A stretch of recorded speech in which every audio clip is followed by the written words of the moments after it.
কখনো ভেবেছ এক আধা রুটিও জান্নাতের কারণ হতে পারে? আজ শোনো এক ছোট কিন্তু হৃদয় ছোঁয়া ইসলামিক গল্প, শেষ দান। এক গরিব বৃদ্ধ রাস্তায় বসে ভিক্ষা করছিল। তার কাছে ছিল শুধু আধা রুটি। ঠিক তখন এক ছোট ক্ষুধার্ত ছেলে এসে বলল, চাচা, আজ আপনি কিছু খাবেন? বৃদ্ধ মুচকি হেসে বলল, বাবা, আমার কাছে যা আছে তাই তো তোমার সাথে ভাগ করব। সে আধা রুটিটা ছেলেটার হাতে তুলে দিল। দুজনেই হেসে উঠল। যেন দুনিয়ার কষ্ট এক মুহূর্তে মিলিয়ে গেল। কিছু সময় পর বৃদ্ধ মারা গেল।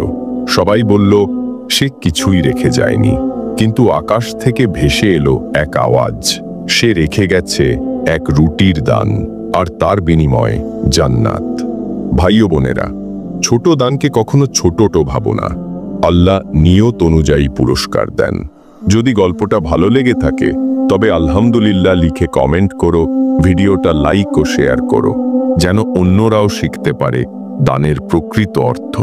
সাবস্ক্রাইব করো ইসলামিক গল্প ও অনুপ্রেরণার আরও ভিডিও পেতে।